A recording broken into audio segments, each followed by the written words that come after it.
अर्को हाम्रो टपिक छ जेनेरेसन अफ कम्प्युटर है। कम्प्युटरको जेनेरेसन भनेको generation of computer are mainly divided according to the development of computer technology भनेको जेनेरेसन कम्प्युटरको जेनेरेसन कसरी डिभाइड भएको छ भने त्यो हाम्रो कम्प्युटर टेक्नोलोजीहरु कसरी कसरी डेभलप भएको छ त। जस्तो हाम्रो पहिला भ्याक्युम ट्युब युज भएको थियो, त्यसपछि ट्रान्जिस्टर युज भयो, त्यसपछि आईसीहरु युज भयो। अब जस्तो अहिले हाम्रो एआईहरु के युज भइराछ हैन। हो जब जसरी हाम्रो कम्प्युटरको टेक्नोलोजीहरुको डेभलपमेन्ट हुँदै गयो त्यसको बेसिसमा चाहिँ हामीले कम्प्युटरको जेनेरेसनहरु डिफाइन गरिरहेछौं के। त्यो generation of computer are mainly divided according to the development of computer technology। Generation of computer कसरी डिभाइड भयो त, कसलाई हामीले फर्स्ट जेनेरेसन भन्ने, कसलाई हामीले सेकेन्ड जेनेरेसन भन्ने, कसलाई हामीले थर्ड जेनेरेसन भन्ने, त्यो कसरी हामीले क्याटेगोराइज गर्यौं त भने कम्प्युटर टेक्नोलोजीको डेभलपमेन्टको बेसिसमा है। जस्तो फर्स्ट जेनेरेसनमा भ्याक्युम ट्युब युज भयो भने अब त्यसपछि त्यो टेक्नोलोजीमा एडभान्समेन्ट भयो, त्यो टेक्नोलोजीमा चेन्जेसहरु आयो। अनि त्यसपछि हामी ट्रान्जिस्टरहरु युज गर्यौं, त्यसपछि हामीले इन्टिग्रेटेड सर्किटहरु युज गर्यौं, आईसीहरु युज गर्यौं। हो त्यो भनेको जेनेरेसन हामीले कसरी डिफाइन गर्ने त भने जेनेरेसनलाई हामीले कसरी डिभाइड गरिरहेछौं त भने कम्प्युटरको टेक्नोलोजी जुन डेभलप भएको छ त्यो टेक्नोलोजी डेभलपमेन्टको बेसिसमा हामीले कम्प्युटरको जेनेरेसनलाई डिभाइड गरेको। Each generation defines the major technology development and computer system, which computer system where or are based भनेको हामीले जुन कम्प्युटरको जेनेरेसनहरु डिफाइन गरिरहेछौं त्यो कसरी डिफाइन गरिरहेछौं भने त्यो पर्टिकुलर पोइन्ट अफ टाइममा युज भएको टेक्नोलोजीको बेसिसमा, त्यो पर्टिकुलर पोइन्ट अफ टाइममा टेक्नोलोजीमा आएको डेभलपमेन्टको बेसिसमा हामीले जेनेरेसनलाई डिफाइन गरिरहेछौं। Generation in computer technology is a change in technology a computer is or was being used. Initially, the generation term was used to distinguish between varying hardware technology. पहिला चाहिँ हामीले जेनेरेसन डिफाइन गर्ने बेलामा कम्प्युटरको hardware टेक्नोलोजीमा base मानेर मात्र जेनेरेसनलाई define गरेको थियौं भने अब हामीले जेनेरेसन डिफाइन गर्ने बेलामा हार्डवेयर एज वेल एज सफ्टवेयरलाई पनि हामीले के गर्छौं basis बनाउँछौं है। Nowadays generation include both hardware and the software which together make up an entire computer. It had been around 16th century when the evolution of computers started हैन। हाम्रो कम्प्युटरको starting point का 16th century देखि start भएको थियो। The initial computer faced many changes obviously for the betterment। जुन 16th century देखि जुन हाम्रो कम्प्युटरको डेभलपमेन्टको फेजहरु स्टार्ट भयो र हरेक टाइम एन्ड अगेन त्यो कम्प्युटरहरुमा हामीले चेन्जेसहरु गर्दै गयो र त्यो चेन्जेस भनेको कम्प्युटरको बेटरमेन्टको लागि। The continuously improve itself in terms of speed, accuracy, size and price है। अब कन्टिन्युअसली इम्प्रुभ केमा गर्यो त कम्प्युटर टेक्नोलोजीमा, स्पीडमा, त्यसले क्याल्कुलेसन गरेर दिने आउटपुटको एक्युरेसीमा, त्यसको कम्प्युटरको साइजमा र कम्प्युटरको प्राइसमा हैन। जस्तो साइज भनेको स्टार्टिङको कम्प्युटरहरु एउटा रुम भित्र पुरा एउटा रुम भरि राख्नु पर्थ्यो भने अब कम्प्युटर हाम्रो हातमा अट्ने भयो भनेको त्यो भनेको कन्टिन्युअसली इम्प्रुभ हुँदै आयो, कम्प्युटरको साइजेसहरु घट्दै गयो अनि कम्प्युटरको स्पिडहरु बढ्दै गयो हैन। जस्तो पहिला कम्प्युटरको क्याल्कुलेसन गर्ने क्यापेसिटी एकदमै कम थियो, एउटा कम्प्युटरमा हुने हार्ड डिस्कको साइजेसहरु कम थियो, एउटा कम्प्युटरमा हुने र्यामको साइजेसहरु कम थियो, त्यसले गर्दा स्पिड पनि कम हुन्थ्यो, क्याल्कुलेसन गर्न टाइम लाग्थ्यो भने अब के भयो भने त्यो क्याल्कुलेसन स्पिडहरु एकदमै फास्ट हुँदै गयो हैन। अनि कम्प्युटरले दिने रिजल्टको एक्युरेसी पनि बढ्यो र कम्प्युटरको प्राइसिङहरु पनि घट्यो हैन। यो सबै के हो त कन्टिन्युअस इम्प्रुभमेन्टले गर्दा भएको। The evolution of computer technology is often divided into 5 generation, 5 वटा जेनेरेसनमा डिभाइड गर्न मिल्छ। जस्तो फर्स्ट जेनेरेसन अफ कम्प्युटर भनेको 1946 देखि 1946 देखि 1959 सम्म र यसमा चाहिँ भ्याक्युम ट्युब बेस थियो भनेको यो जेनेरेसनको कम्प्युटरमा हामीले भ्याक्युम ट्युब युज गर्थ्यौं। त्यही भएर यसको साइजहरु एकदम ठूलो थियो किनभने भ्याक्युम ट्युबको साइज ठूलो हुन्थ्यो अनि त्यसले गर्दा हाम्रो एउटा रुम भरिको कम्प्युटर हुन्थ्यो हैन। त्यही भएर यो फर्स्ट जेनेरेसन अफ कम्प्युटर चाहिँ केले लिड गरेको थियो भने भ्याक्युम ट्युबको टेक्नोलोजीले लिड गरेको थियो। अब टेक्नोलोजीमा चेन्जेस आयो। सेकेन्ड जेनेरेसन 1959 टु 1965 जुनमा चाहिँ हामीले ट्रान्जिस्टर युज गर्यो भनेको भ्याक्युम ट्युबलाई अब केले रिप्लेस गर्यो भने चाहिँ ट्रान्जिस्टरले रिप्लेस गर्यो।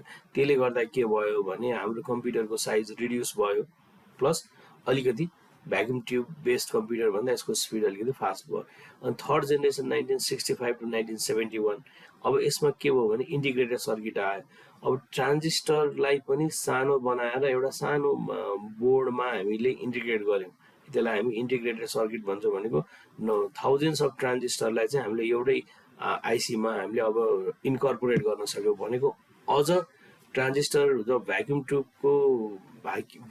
ट्युब बेस्ड कम्प्युटरको साइज ठुलो थियो, एउटा रुमभरि हुन्थ्यो, त्यसले घटाएर एउटा टेबलको साइजमा हाफ रुम जति भयो भनौँ। त्यसपछि फेरि आइसी आइसकेपछि अब के भयो भने कम्प्युटरको साइज अझ घट्यो, स्पिड अझ बढ्यो, यसले दिने क्यालकुलेसन गर्ने एक्युरेसी अझ बढ्यो र प्राइस पनि घट्यो हैन। अनि त्यसपछि फोर्थ जेनेरेसन भनेको 1971 to 1981 माइक्रो प्रोसेसर बेस्ड हैन, यो जुन माइक्रो प्रोसेसर छ कम्प्युटरको मेन पार्ट भयो। अनि त्यसपछि फिफ्थ जेनेरेसन 1980 टु प्रेजेन्ट भने एआई युज भएको छ, आर्टिफिसियल इन्टेलिजेन्स। र first generation of computer 1940s to 1950s, यसमा चाहिँ के भयो भने मेन युज हुने भनेको यो भ्याक्युम ट्युब। जस्तो हामीले भ्याक्युम ट्युब भन्यो भने यो भ्याक्युम ट्युब भनेको भ्याक्युम भनेको खाली हैन, एउटा सिलिन्ड्रिकल ट्युब हुन्छ, त्यसमा त्यो ट्युबमा चाहिँ हामीले सर्टेन सर्किटहरू राख्छौँ। अनि यो सर्किटले काम गर्नको लागि यहाँबाट चाहिँ हामीले के गर्छौँ भने एयरहरू सबै निकालेर यसलाई चाहिँ भ्याक्युम बनाउँछौँ, खाली बनाउँछौँ, त्यही भएर यसलाई भ्याक्युम ट्युब भनेको है। यसको यो जुन ट्युब छ नि, यसलाई चाहिँ हामीले भ्याक्युम ट्युब किन भनेको हो भने यो ग्लासको ट्युब भयो हैन, सिलिन्ड्रिकल ट्युब भयो। यो सिलिन्ड्रिकल ट्युबमा यहाँ भएको एयरहरूलाई चाहिँ हामीले के गर्छौँ, निकाल्छौँ। यहाँ एयर, यो जुन ट्युब भित्रको एयर छ त्यसलाई चाहिँ हामीले निकालेर यसमा भ्याक्युम खाली राख्छौँ, त्यही भएर यसलाई चाहिँ भ्याक्युम ट्युब भनेको है। The technology behind the first generation of computer was a fragile भनेको breakable glass devices which was called vacuum tube. The first generation of कम्प्युटरमा हामीले के युज गर्यौँ भने एउटा ग्लास डिभाइस युज गर्यौँ, ठुलो ग्लास डिभाइस युज गर्यौँ। त्यो ग्लास डिभाइस चाहिँ ट्युबको सेपमा थियो, त्यही भएर यसलाई चाहिँ हामीले के भन्यौँ भने भ्याक्युम ट्युब भन्यौँ। भने यो ग्लासलाई हामीले भ्याक्युम ट्युब किन भन्यौँ भने यो जुन ट्युब छ नि, यो ट्युबमा भएको एयरलाई चाहिँ हामीले के गर्छौँ, रिमुभ गर्छौँ, एयरलाई चाहिँ हामीले निकालिदिन्थ्यौँ।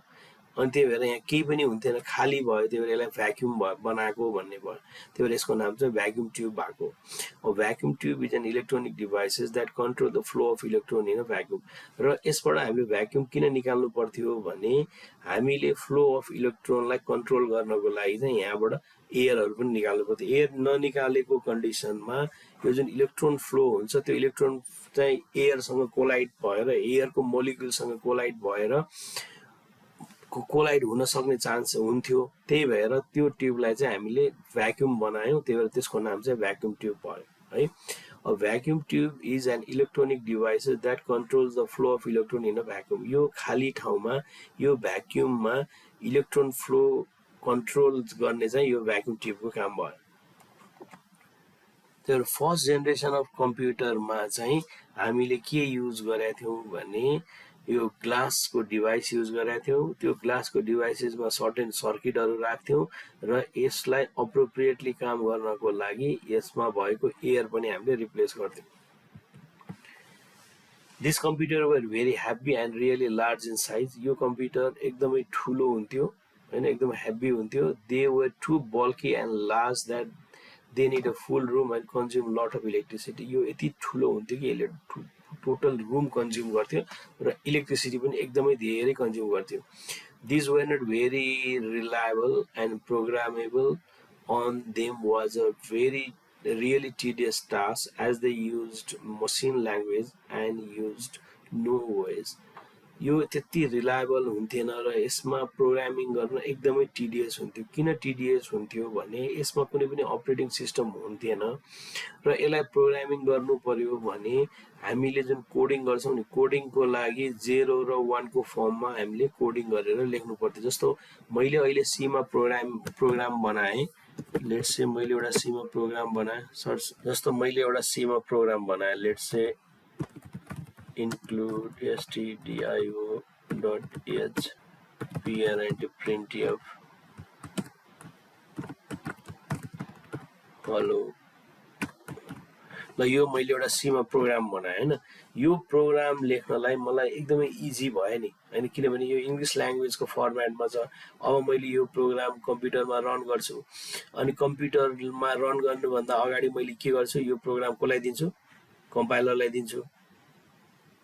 अनि कम्पाइलरले के गर्छ, यो ल्याङ्ग्वेजलाई चाहिँ उसले केमा कन्भर्ट गर्छ, यो ल्याङ्ग्वेजलाई चाहिँ उसले केमा कन्भर्ट गर्छ, मेसिन लेभल ल्याङ्ग्वेजमा कन्भर्ट गर्छ। भनेको यो ल्याङ्ग्वेजलाई उसले केमा कन्भर्ट गर्छ भने 0 र 1 को फर्ममा कन्भर्ट गर्छ। मेसिन लेभल ल्याङ्ग्वेज भनेको त्यो।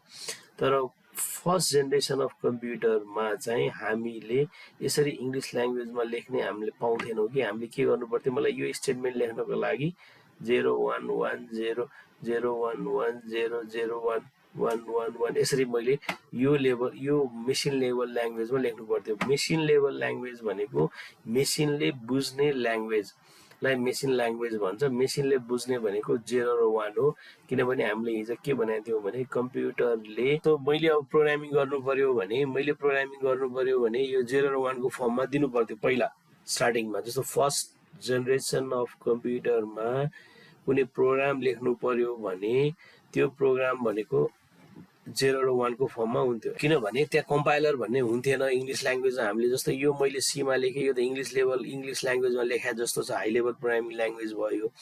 अनि कम्प्युटरले यो बुझ्दैन, अनि यसलाई हामी फेरि यो हाई लेभलमा लेखेको प्रोग्रामलाई हामी कसलाई दिन्छौँ, कम्पाइलरलाई दिन्छौँ। कम्पाइलरले के गर्छ, हाई लेभल ल्याङ्ग्वेजलाई मसिन लेभलमा कन्भर्ट गर्छ अनि मसिनले रिड गर्छ। तर फर्स्ट जेनेरेसन अफ कम्प्युटरमा चाहिँ के थियो भने प्रोग्रामिङ गर्नु पर्यो भने मसिन लेभलमै लेख्नु पर्थ्यो के, भनेको 0 र 1 को फर्ममा लेख्नु पर्थ्यो। लेट्स से अघिनको इक्जाम्पलमा यो लाइन लेख्नको लागि यो फर्मेटमा लेख्नु पर्थ्यो। अब बाई मिस्टेक मैले यहाँ 0 लेख्नुपर्ने ठाउँमा 1 लेखिदियो भने के हुन्थ्यो, यो पुरै प्रोग्राम त गल्ती मिस्टेक हुन्थ्यो नि त। हो, यो एकदमै टिडियस हुन्थ्यो कि यसरी हरेक बिटहरू लेखेर प्रोग्रामिङ गर्न एकदमै गाह्रो हुन्थ्यो। त्यही भएर this were not very reliable and programming on them was really a tedious task as they used machine language and used no OS। त्यसमा OS हुन्थेन एउटा। अर्को उसले के गर्थ्यो भने मसिन ल्याङ्ग्वेज युज गर्थ्यो। मसिन ल्याङ्ग्वेज भनेको जस्तो नेपाली ल्याङ्ग्वेज भनेको के हो, नेपाली ल्याङ्ग्वेजको सिन्ट्याक्स भनेको के त, क ख ग घ क क कि यही त हो नि सिन्ट्याक्स भनेको। त्यो युज गरेर अनि हामीले के बनाउँछौँ, वर्डहरू बनाउँछौँ, त्यो युज गरेर हामी सेन्टेन्स बनाउँछौँ हैन। त्यस्तै गरेर मसिन ल्याङ्ग्वेजमा कोड गर्दाखेरि युज हुने सिन्ट्याक्स भने जम्मा दुईटा, कि 0 कि 1 हैन। यो बाहेक अरू हामीले कुनै पनि अर्को एक्स्ट्रा युज गर्न पाउँदैनौँ। त्यही भएर त्यो 0 र 1 युज गरेर प्रोग्राम बनाउनको लागि एकदमै गाह्रो हुन्थ्यो है। The first generation computer were use for calculation, storage and control purpose भनेको फर्स्ट जेनेरेसन अफ कम्प्युटर हामीले के को लागि युज गर्थ्यौँ, क्यालकुलेसनको लागि युज गर्थ्यौँ, स्टोरेजको लागि युज गर्थ्यौँ, कन्ट्रोल पर्पजको लागि। अब कन्ट्रोल पर्पज भनेको के त भने जस्तो तपाईँको ट्राफिकको लाइटहरू कन्ट्रोल गर्नको लागि पनि त हामीले माइक्रो प्रोसेसर राख्नुपर्छ हैन। हो, त्यस्तो कन्ट्रोल पर्पज त्यो भने एउटा के हो त, कुनै टास्कलाई हामीले कन्ट्रोल गरिरहेछौँ नि, त्यो टास्कलाई हामीले कसरी कन्ट्रोल गरिरहेछौँ भने 1 मिनेटमा एउटा डिरेक्सनमा ट्राफिक फ्लो गर्न दिएको छ, अनि अर्को 1 मिनेट सकिने बित्तिकै त्यो डिरेक्सनमा ब्लक गर्यो, अनि अर्को डिरेक्सनबाट ट्राफिक फ्लो गर भन्यो। त्यो सबै हामीले के गरिरहेछौँ, कन्ट्रोल गरिरहेछौँ। हो, त्यस्तो अटोमेटिक कन्ट्रोलको लागि, क्यालकुलेसनको लागि, स्टोरेजको लागि हामीले first generation of computer use गर्थ्यौँ। त्यो फर्स्ट जेनेरेसन अफ कम्प्युटर भन्ने बित्तिकै के हो, 1940s देखि 1950s, त्यो भनेको 1946 देखि 1959 सम्म भयो। अनि यसको मेन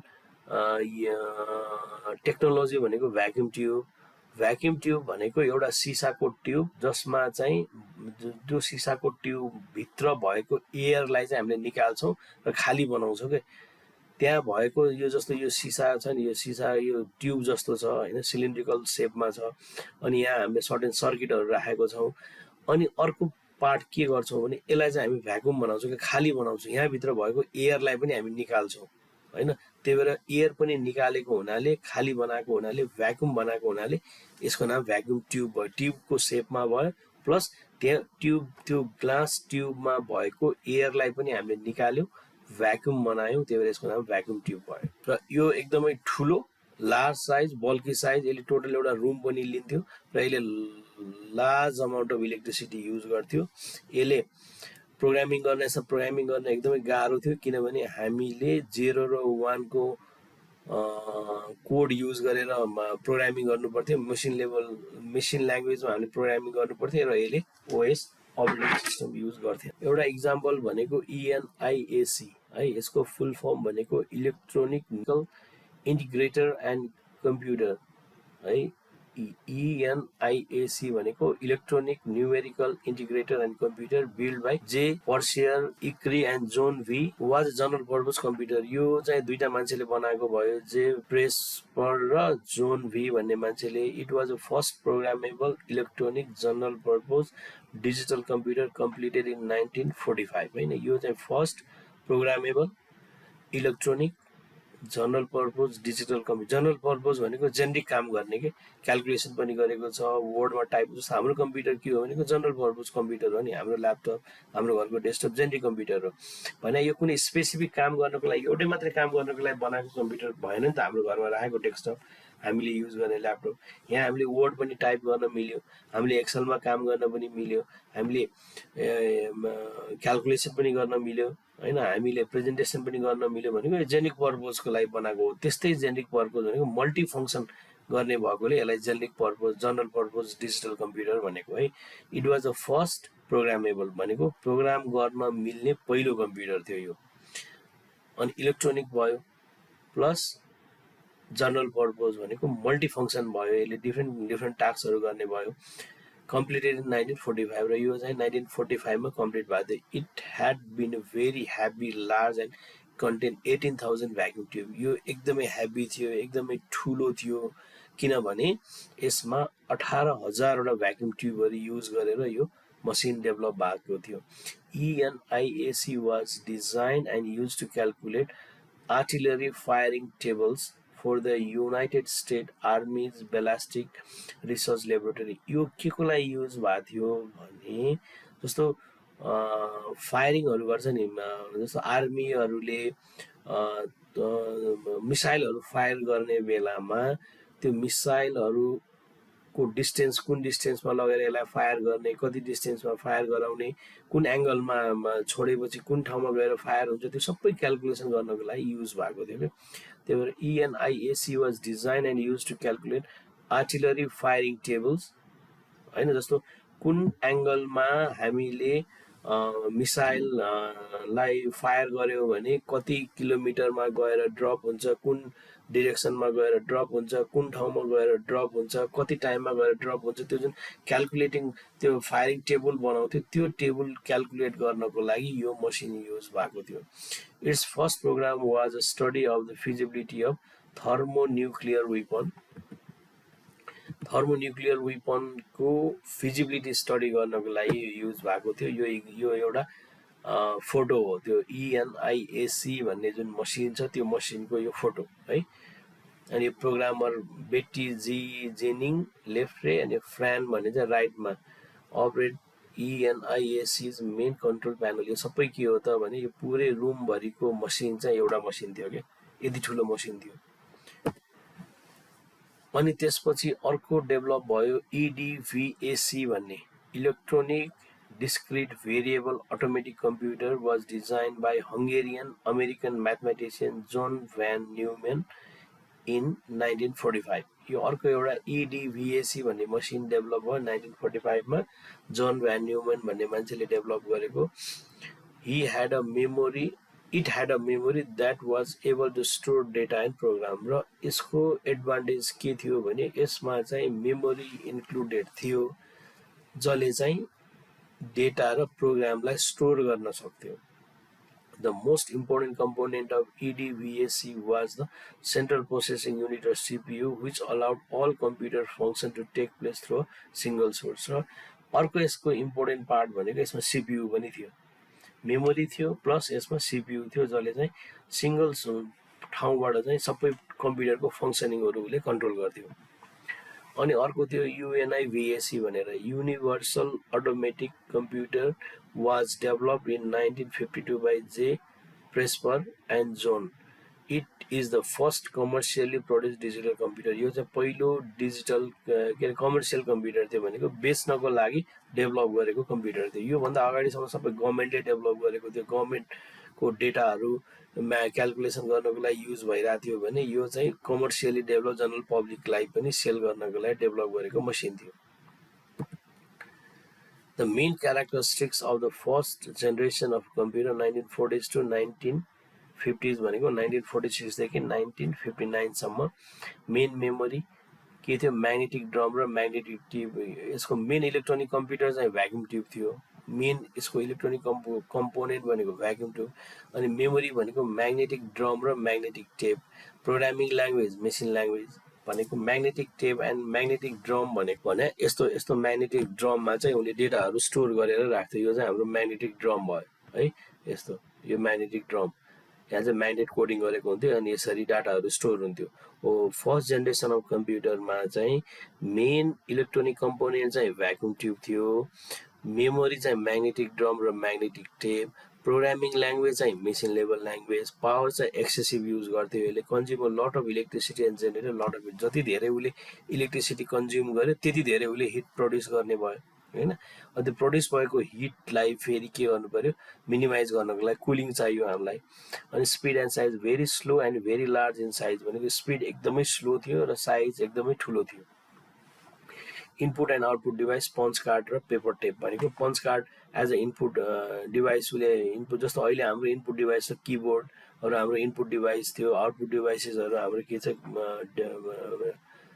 मोनिटर थियो भने यसको इनपुट डिभाइस चाहिँ पन्च कार्ड र आउटपुट डिभाइस चाहिँ पेपर टेप। अनि quantity there were about 100 different vacuum tube computer produce between 1942 र 1960। धेरै यति धेरै प्रड्युस भएन, म्याक्सिमम 100 देखि 100 सम्मको डिभाइसेसहरू प्रड्युस भयो। Example ENIAC, UNIVAC1, IBM 650, IBM 701। यो सबै के हो त फर्स्ट जेनेरेसन अफ कम्प्युटर है। तर फर्स्ट जेनेरेसन अफ कम्प्युटरको क्यारेक्टरिस्टिक्स लेख्नु पर्यो भने इयर भनेको 46 देखि 59 अथवा 1940s to 1950s लेखे पनि भयो। इलेक्ट्रोनिक यसको मेन इलेक्ट्रोनिक कम्प्युटर कम्पोनेन्ट भनेको भ्याक्युम ट्युब, मेमोरी भनेको म्याग्नेटिक ड्रम र म्याग्नेटिक टेप, प्रोग्रामिङ ल्याङ्ग्वेज भनेको मेसिन लेभल ल्याङ्ग्वेज 0 र 1, पावरले एकदमै धेरै कन्ज्युम गर्ने। नर्मली हाम्रो अहिलेको ल्यापटपले कन्ज्युम गर्ने, हाम्रो डेस्कटपले कन्ज्युम गर्ने पावर भन्दा त्यतिखेर एउटा कम्प्युटरले कन्ज्युम गर्ने पावर 100 टाइम्स बढी हुन्थ्यो। र जति धेरै पावर कन्ज्युम गर्यो त्यति धेरै उसले हिट प्रड्युस गर्थ्यो हैन। अनि यसको स्पिड चाहिँ एकदमै स्लो थियो र साइज चाहिँ एकदमै धेरै। अनि इनपुट डिभाइसेसहरू पन्च कार्ड अनि आउटपुट डिभाइसेसहरू paper tape. Quantity 100 different vacuum ट्युबहरू प्रड्युस भयो 1942 र 1963 को बिचमा। Example ENIAC, UNIVAC1, IBM 650, IBM 701। These are the example of first generation of computer. यो हाम्रो म्याग्नेटिक ड्रम भयो है। Magnetic drum a cylinder coated with magnetic material on which data and program can be stored. यो यसरी हाम्रो यो magnetic drum, यो हाम्रो ड्रम जस्तो सेपमा हामीले के गर्यौं भने म्याग्नेटलाई चाहिँ कोट गर्यौं। जस्तो आजभन्दा अब तपाईहरुले याद गर्नुभयो कि भएन, आजभन्दा 10 वर्ष अगाडिसम्म पनि तपाईको जस्तो क्यासेटहरु हामीले गीत यस्तो खाले हुन्थ्यो नि हैन। यो यसमा पनि के हुन्थ्यो भने म्याग्नेट कोटेड हुन्थ्यो। यो म्याग्नेट कोटेड म्याग्नेटमा चाहिँ उले हामीले डेटाहरु स्टोर गर्थ्यौं। तर फर्स्ट जेनेरेसन अफ कम्प्युटरले पनि यसरी यो जुन ड्रम जस्तो सेपमा भएको यो म्याग्नेट कोटेड, यो म्याग्नेट कोट गरेको छ। यो कोट गरेको म्याग्नेटमा चाहिँ हामीले के गर्छौं भने डेटाहरु स्टोर गर्थ्यौं। म्याग्नेटिक टेप भनेको यो चाहिँ म्याग्नेटिक ड्रम भयो भने म्याग्नेटिक टेप भनेको यस्तो यो रिल टाइपको। The magnetic tape is a medium of magnetic storage made up of thin magnetizable coating on a long narrow strip of plastic film. It was developed in Germany in 1928. यो चाहिँ जर्मनमा develop भएको थियो। अनि machine language भनेको a low level programming language comprised of collection of binary digits 0s and 1 that the computer can read and understand। भनेको जस्तो high level language हामीले यसरी लेख्यौं। जस्तो जावामा, सीमा मैले प्रोग्राम गरे, त्यो सीमा लेखेको प्रोग्रामलाई अल्टिमेटली कम्प्युटरले एक्जिक्युट गर्नु पर्यो भने फेरि यो मेसिन ल्याङ्ग्वेजमा कन्भर्ट गर्नुपर्छ 0 र 1 को फर्ममा। जस्तो मैले यो फर्ममा मैले प्रोग्राम बनाए हाई लेभल ल्याङ्ग्वेजमा है। यो मैले हाई लेभल ल्याङ्ग्वेजमा जस्तो यो सी, जावामा अथवा फोटानमा मैले प्रोग्राम लेखेँ। यो चाहिँ प्रोग्रामिङ ल्याङ्ग्वेजको नाम भयो, हाई लेभल प्रोग्रामिङ ल्याङ्ग्वेजको नाम भयो। मैले सीमा अघि नै एउटा कोड लेखेँ अथवा जावामा कोड लेखेँ अथवा फोर्टानमा कोड लेख्यो भने मैले इङ्ग्लिसको वर्डहरू युज गरेर मैले प्रोग्रामिङ गर्न सक्छु। तर त्यो इङ्ग्लिसको वर्डलाई कम्प्युटरले त बुझ्दैन। कम्प्युटरले बुझ्ने भनेको के हो त 0 र 1 को फर्ममा हो। त्यही भएर त्यो 0 र 1 को फर्ममा फेरि हामीले कन्भर्ट गर्नको लागि एउटा प्रोग्राम युज गर्छ जसलाई हामी कम्पाइलर भन्छौँ। कम्पाइलरले हाई लेभल प्रोग्रामिङ ल्याङ्ग्वेजलाई मेसिन लेभलमा कन्भर्ट गर्छ। मेसिन लेभल भनेको 0 र 1 को कम्बिनेसनबाट बनेको प्रोग्राम हैन। त्यो low level programming language comprised of collection of binary digit 0s and 1 that the computer can read and understand. र त्यो मेसिन ल्याङ्ग्वेज कसले मात्रै बुझ्छ भने कम्प्युटरले बुझ्छ हैन। हामीले यही चिजलाई temp equal to B X भनेर लेख्नु र अनि यो लाइन लेख्नुमा कुन चाहिँ सजिलो हुन्छ? हामीलाई त यो सजिलो हुन्छ, तर कम्प्युटरले त यो बुझ्दैन। कम्प्युटरले बुझ्ने भनेको यो मेसिन ल्याङ्ग्वेज हो हैन। त्यो मेसिन ल्याङ्ग्वेज अनि हाई लेभल ल्याङ्ग्वेजलाई फेरि हामीले केमा कन्भर्ट गर्नु पर्यो? मेसिन लेभल ल्याङ्ग्वेजमा कन्भर्ट गर्नु पर्यो। र त्यो मेसिन लेभल ल्याङ्ग्वेजमा कन्भर्ट गर्नको लागि हामीलाई के चाहियो? कम्पाइलरहरू चाहियो। A low level programming language comprised of collection of binary digit 0s and 1 that computer can read and understand. Advantage of first generation computer made use of vacuum tube which are the only electronic component available during those days। यसले के use गर्यो भने vacuum tube as a electronic component use गर्यो जुन त्यो टाइममा available थियो, त्यो टाइममा बेस्ट थियो के। अब अहिले भ्याक्युम ट्युब भनेको एकदम भ्याक्युम ट्युब युज गरेर बनेको डिभाइसेसहरू हामी युज गर्दैनौँ। हामीले टिभीसम्म भ्याक्युम ट्युबको युज गऱ्यौँ हैन। जस्तो तपाईँले हेर्नुभयो भने पहिला आजभन्दा 5-6 वर्ष अगाडिको 6-7 वर्ष अगाडिको टिभीहरू कति साइजमा ठुलो हुन्थ्यो अनि तपाईँको कम्प्युटरमा कनेक्टेड मोनिटरहरू पनि ठुलो हुन्थ्यो, किनभने त्यहाँ पछाडि भ्याक्युम ट्युब राखेको हुन्थ्यो हैन।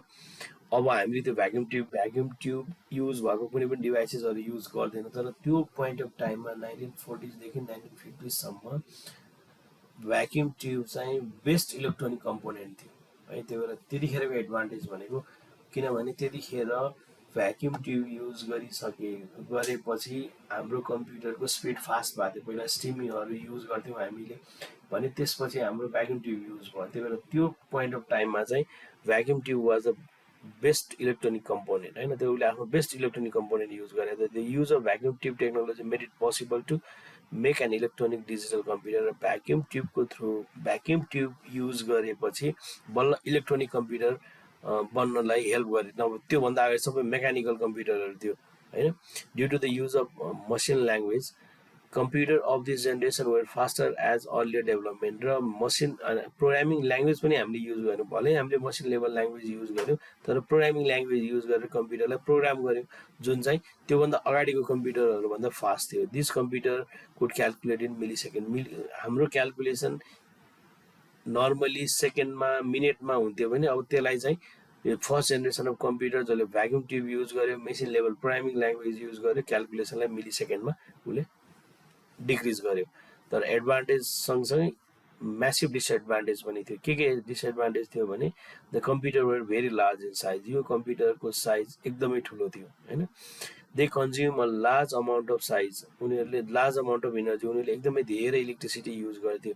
They heated very soon due to the thousands of vacuum tube. अनि हरेक जस्तो 18,000 भ्याक्युम ट्युब राखेर हामीले फर्स्ट जेनेरेसन अफ कम्प्युटर बनाएको थियौँ भने चाहिँ त्यो हरेक भ्याक्युम ट्युबले जेनेरेट गर्ने हिट हामीले जोड्यौँ भने एकदमै धेरै हिट प्रड्युस हुन्थ्यो नि त। त्यसले गर्दा के हुन्थ्यो भने कम्प्युटर चाँडै तात्तिन्थ्यो। Large air conditioning is required. त्यही भएर त्यो 18,000 भ्याक्युम ट्युबबाट जेनेरेट भएको हिटलाई मिनिमाइज गर्नको लागि हामीलाई एयर कन्डिसन पनि ठुलो चाहिन्थ्यो। They were not very reliable. त्यसबाट क्यालकुलेसन गरेको त्यति धेरै रिलायबल हुन्थ्यो। अनि कन्स्ट्यान्ट मेन्टेनेन्स वाज रिक्वायर्ड। र एकदमै धेरै मेन्टेनेन्स एक्टिभिटिजहरू गरिराख्नु पर्थ्यो त्यो कम्प्युटर त्यो फर्स्ट जेनेरेसन अफ कम्प्युटरलाई म्यानेज गर्नको लागि। Not portable. अभियसली अब एउटा रुमभरिको कम्प्युटरलाई हामीले पोर्टेबल त गर्ने एक ठाउँबाट अर्को ठाउँमा सिफ्ट गर्नै सक्दैनौँ। एकदमै पोर्टेबल थिएन।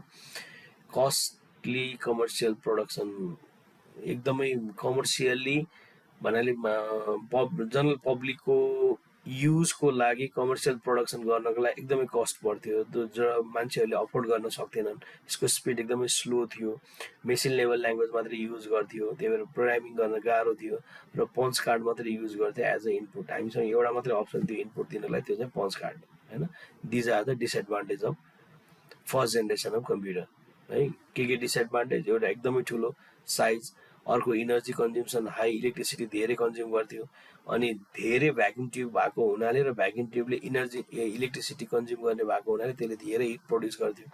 त्यो धेरै हिट प्रड्युस गरेको हिटलाई फेरि मिनिमाइज गर्नको लागि हाम्रो एयर कन्डिसन लार्ज चाहियो, अनि त्यति रिलायबल थिएन, मेन्टेनेन्स एकदमै धेरै गर्नु पर्थ्यो, पोर्टेबल थिएन, एक ठाउँबाट अर्को ठाउँमा लैजान गाह्रो थियो, स्पिड एकदम स्लो थियो, कमर्सियल प्रोडक्सन एकदमै हाई थियो, कस्ट जुन कमर्सियली बेच्नको लागि हामीले कुनै एउटा मसिन कम्प्युटर बनाउनु पर्यो भने त्यसको कस्ट एकदमै हाई आउँथ्यो, अनि मसिन लेभल ल्याङ्ग्वेज मात्रै युज गर्थ्यो, पन्च कार्ड मात्रै उसले एज अ इनपुट